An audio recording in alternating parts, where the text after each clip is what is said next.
Nearly 35,000 nautical miles have been completed. Now, just 2,000 over 3 sprint legs remain.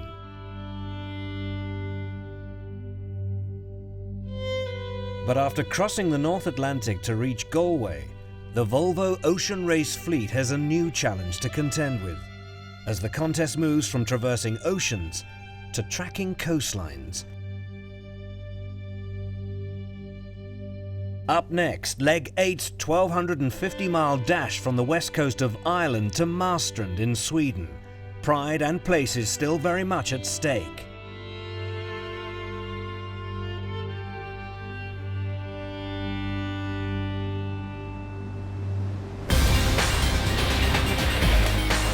Race leaders Ericsson 4 may be 13 points clear at the top of the leaderboard, but the struggle for second couldn't be closer. Stay up, stay up, stay up. After notching their first win of the whole event in the Galway import race, Ken Reid and Puma's Il Mostro are now just 1 point behind Baubecking's Telefonica Blue. It's been a long time coming. Crew confidence sky high after locking horns in light air with the blue boat and coming away with the prize. Good on you. Congratulations. Thanks. Also galvanised in Galway, Ian Walker's local heroes on Green Dragon. Third into their home port and now gunning for Ericsson 3 in 4th overall. But now it's the Nordic boat's turn to head for home, and Magnus Olsen's men could be hard to beat on approach to the Baltic. We're going to win today. It's about time. It's going to be tight, tense and tactical. And it's not over yet at the top. Reid on the red boat versus Becking on the blue.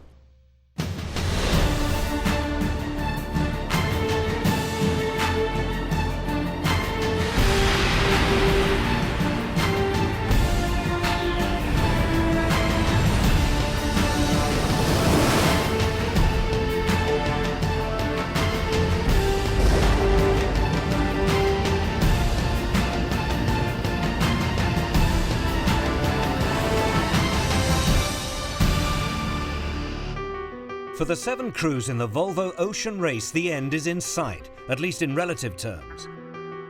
8 months after leaving Alicante in Spain, the fleet prepares to re-enter European waters, just 3 short legs to complete. But what Galway to Marstrand lacks in distance, it makes up for in difficulty, even for a man who calls its waters home. On this leg, it's all about homework. It's not an oceanic leg, it's shipping lanes, exclusion zones, weird corners to turn. Things are going to change and you have to prepare for everything. First we have to get out of here, there's islands in the way. Then we're going to have a nice little stretch with downwind sailing, which should be good for the first afternoon. After Fosterton Rock, maybe you see a split in the fleet. Do you go south to catch new breeze coming in from the south, or do you go a more straight course and hope for the best? And then we have to make a big choice whether we stay along the English coast or French coast. At the moment it's looking French coast. We still are restricted by this exclusion zone, but not only that, there's also a lot of shallow banks here off the coast of Belgium. Once we're through the strait, we have to go up here to Rotterdam to do a loop. The feature itself is it's going to be mad paddock, probably. There are going to be lots of cargo vessels, there are going to be a lot of ferries, so it's stressful at best. And let's hope that we just get a clear run through there and not hit too many of them.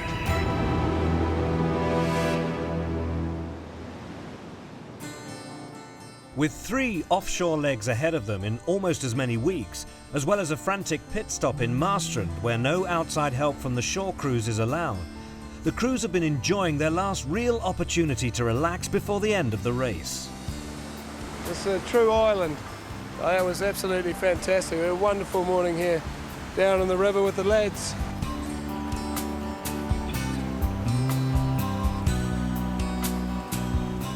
We've been very, very lucky with the weather, with the welcome and everything. It's a funny time in the race now because we've got less than a month to go. and everyone's starting to think about what they're going to do next. It's our race to lose, that's for sure. There's an awful lot of points still up for grabs, and you know, it's, you know, we would have preferred a bigger buffer than what we got, you know. It's gonna be like all hands-on pretty much all the time because it's so close to the finish. It's only 4 days of sailing, so we'll be pretty much everyone awake all the time. It's gonna be interesting, I think. Telefonica Blue's stopover has not been entirely trouble-free. Late last night I got a phone call that there was a fire on the base, and came down here and had a look, and yeah, they were right. There was a fire on the base. Everything inside the container is ruined. You know, you can see all of the stuff coming out now. The police are just going through and having a bit of an inspection of everything. Everything. I mean, unfortunately, stuff which we're going to need for the boats for next week, so the guys are already in action getting, you know, new radars and radar brackets and spears and things like that. The problems for the Blue Boat increase when it emerges that 2 sails in a nearby container have also been damaged. Repairing the smaller jib is possible, but repairing the larger one, a certain candidate for the next leg may not be. Ericsson 3 skipper Magnus Olsen is making his final journey to the race village, and already he's in tactical mode. We go left down here so we can beat the red lights. It's a trick. Bauer Becking's mind is also racing and reassessing his closest rivals. Puma just below him and Ericsson 4 some way above. Realistically, they're very, very comfortable, but things can happen. If they finish last and we finish third, then all of a sudden the gap is only 5 points. Yeah, we're very close with Puma, but yeah, like I said, it doesn't worry me too much right now. We just had to beat him in this leg, then we put a little bit more of a cushion in between us. The Blue Boat's depleted sail inventory is more of a concern. Yeah, we asked if we could get a replacement sail to the other competitors, and some said no. Understandable, not angry at all about it. I would have said the same probably in that situation. But it's not ideal, so the guys have been working late last night to do more recuts on that sail because that was the only one we had left over. So yeah, it's not ideal, but you just have to go with what we have.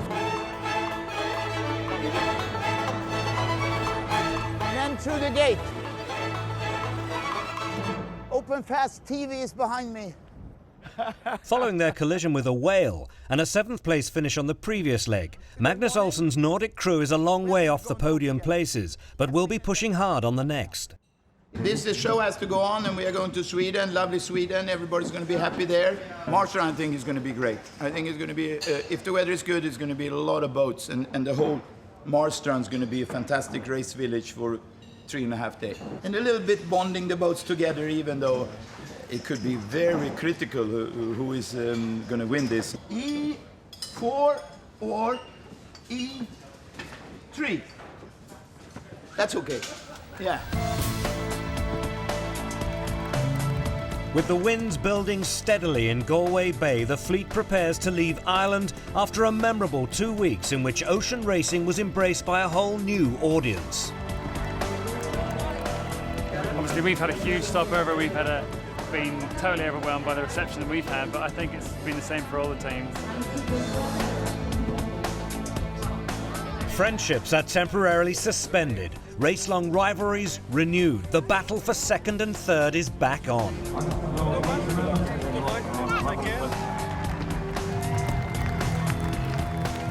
The first 24 hours for sure is going to be windy downwind. That should be good for us. Really looking forward to that. We're going to get up into the English Channel at some point. The wind's going to go light, and I'm sure there's going to be an awful lot of tactical opportunities. English coast, French coast. I think anybody knows where they're going yet. Just trying to take it all in. Just make sure I remember this for the rest of my life.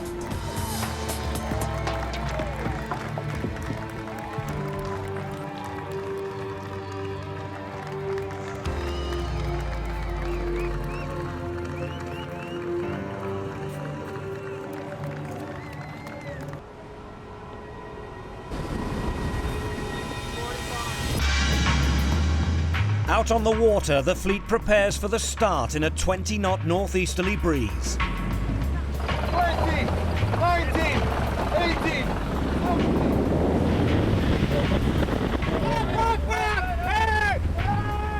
Okay, let's go,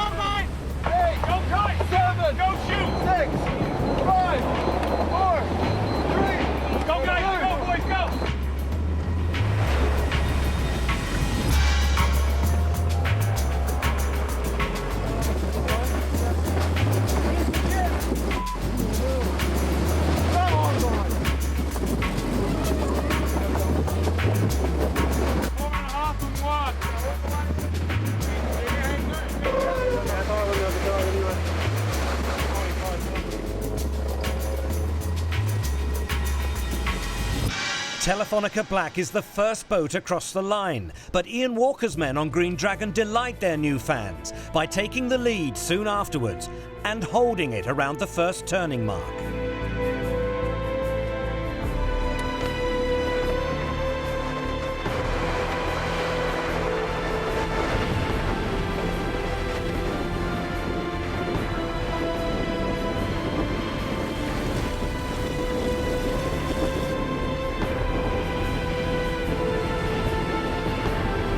Also revelling in the heavier breeze and flat seas are Torben Grail and Ericsson 4.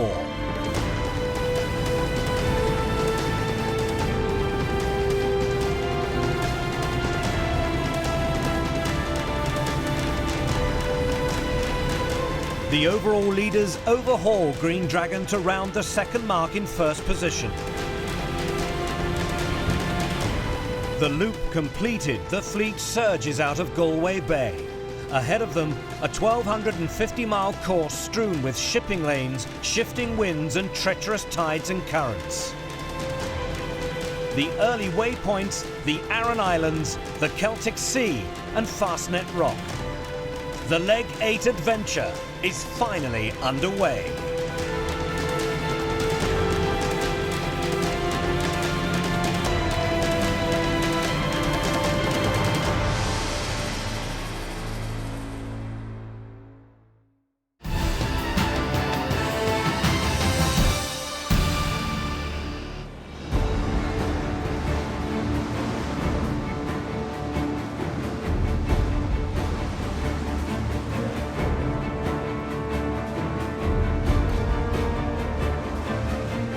The Volvo Ocean Race fleet is hammering along the south coast of Ireland on Leg 8.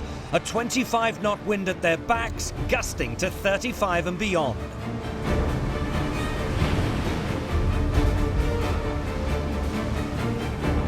The battle for second overall is at a critical stage. Ken Reid and Pumasil Mostro trailing Bauer Becking's Telefonica Blue by a single point.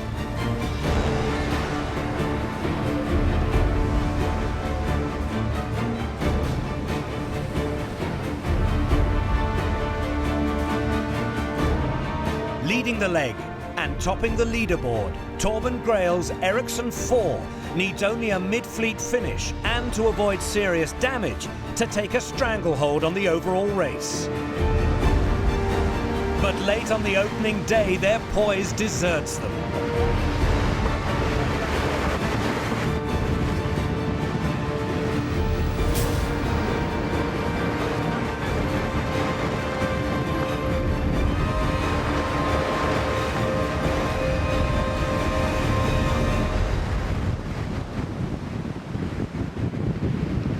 The wheels have been falling off on E4. We've just snapped the steering wheel into about 4 pieces and absolutely levelled one of our steering pedestals after 2 awesome broaches.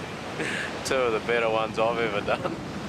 Poor old girl lying on her side just kicking and flapping and carrying on like a wild bull, but I don't know, we're pretty lucky to come out of it with just that. The spinnaker stayed in one piece and shook all the loose rivets out of the rig, got her on her feet and off we went again. But I think we got out of it pretty lightly, really. The broken steering will not be the only item on Dave Endine's to-do list on arrival in Marstrand, where no outside assistance or materials are allowed.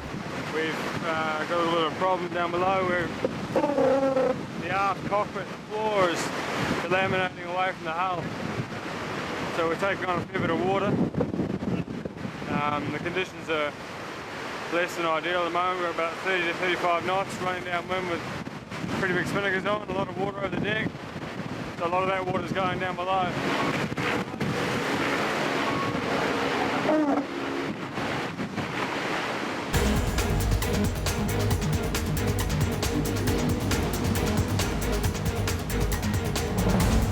Telefonica Blue has rarely prospered in heavy downwind conditions. So far though, Bauer Becking's men are staying in touch, crossing swords with Pumasil Mostro, until Ken Reid's crew also come unstuck in the squall that hits Ericsson 4.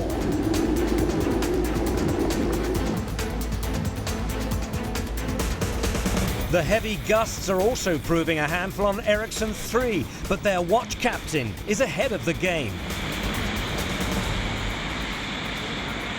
Magnus, do you want to drive this or do we get rid of it? We go to the A6 after drive. So we can't afford the sail either. Kill it. Destroy it. Or keep it.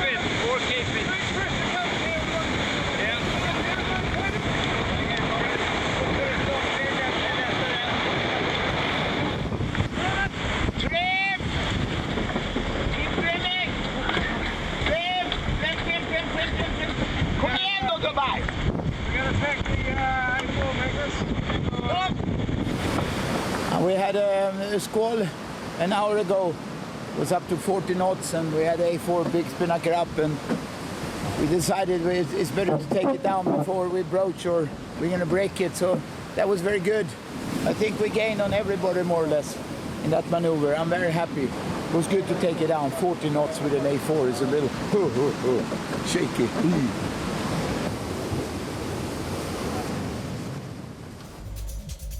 In conditions that were made for them, Ian Walker's crew on Green Dragon storm into the lead, rounding Fastnet Rock in first position at 22:45 GMT, 5 minutes ahead of Puma's Il Mostro.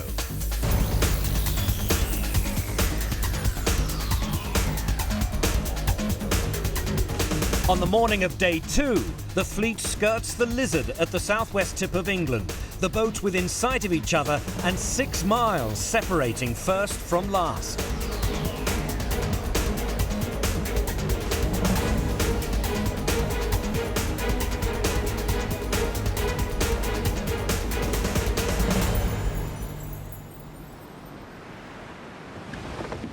When the winds ease, the crew of Ericsson 4 get cracking. So what's going on here then? I'm using the emergency tiller, or part of the emergency tiller, to steer the boat while we change over the wheel. The one wheel that we have left, the one steering wheel, because we broke the other one on the first night, and put it on the weather side, because we're going to be on this job for a little bit, by the looks of it. So I'll just steer this thing for a little while. It's actually not too bad. It's quite light. Visibility's there, is it? I can't see much. I can see the numbers on the instruments. My job is done.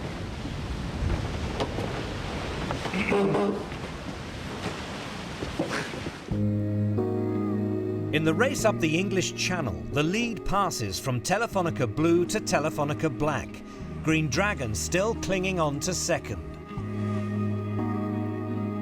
After a long day fighting their way across to the French coast in dying winds, there looks to be an even longer night ahead.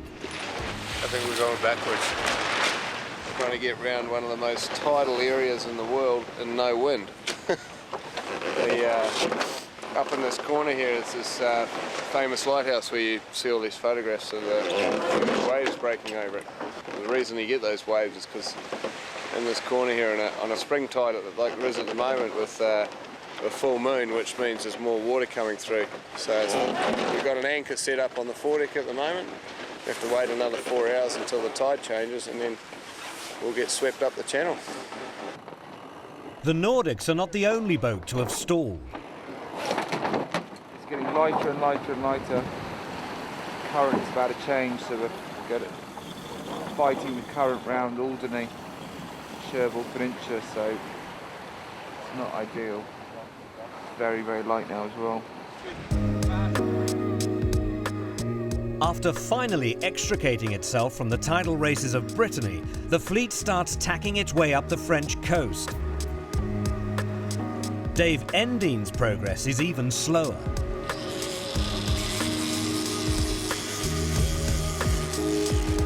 I reckon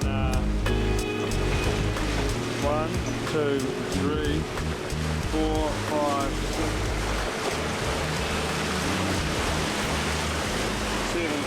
6, 7 brakes. Another brake? Yeah, so it's 8 brakes. And they're not small brakes, you know, they're Might as well just chuck it in the tide. Any repairs completed now will mean less work in Marstrand. Meanwhile, it's been a difficult 24 hours on Telefonica Blue. Been actually not in a very good position because with a leeward boat, and now we're hoping that the breeze keeps going, heading a little bit more so that we can minimize the losses. But basically when we rounded Cherbourg, all the boats on the inside of us just had more right-hand pressure and basically did a number on us. It will be tricky, at least up to Rotterdam. Looks like it's going to be a beat. Yeah, so it will be short tacking along the Belgian coast most likely. Delta Lloyd was at the skid, 10 miles at 165. Puma, 12. You can see Puma. 12 miles 158. 45 degrees headed. 12 miles? 12 miles 158. And slightly further forward to E3, 12 miles 153.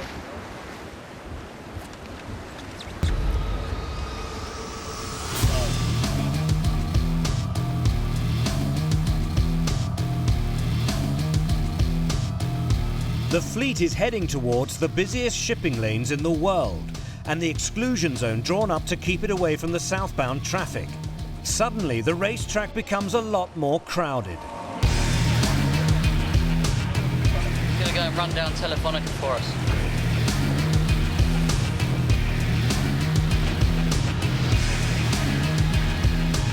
Nice and close there.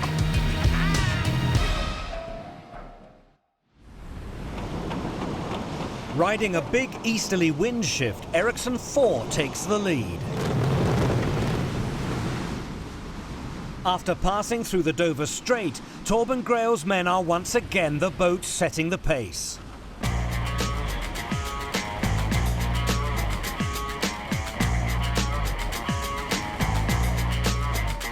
Next on the Leg 8 itinerary, the Rotterdam Race Gate, a 4 nautical mile loop set up off the Dutch coast on the eastern edge of the Rotterdam exclusion zone. The overall race leaders hit the racetrack running, closely followed by Green Dragon and Telefonica Black.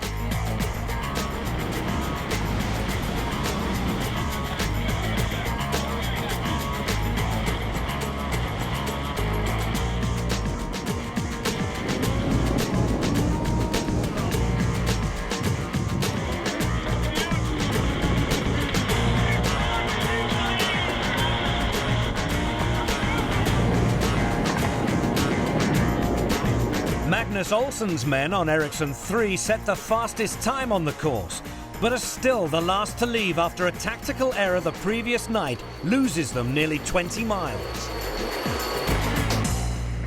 Soon after completing the Rotterdam loop, disaster for Puma's Il Mostro. Hands up, guys! Good. Find the shootout. After shredding their spinnaker, Ken Reid's crew are forced to use smaller sails and sail a higher course, pushing them further and further away from the fleet. By the end of day 4, they're in last place, over 20 miles adrift of their rivals Telefonica Blue. Backed into a tactical corner, navigator Andrew Cape has taken a big northerly gamble. We're out here to the west in a northwesterly breeze, quite strong, about 20 knots. The other guys are in a varying sort of 10 to 12 knot breeze at varying angles in on the coast at like 30 miles abeam of us. Our plan is to reach to the top in pretty good stead with the breeze dying maybe a little bit, and we're in last place, so it's not looking good, but we're hoping that the next 6 hours are going to enable us to get over the top of these guys and beat them to the corner. Will the northerly route work out? Or, along with their spinnaker, have Ken Reid's men also blown their chances of second overall?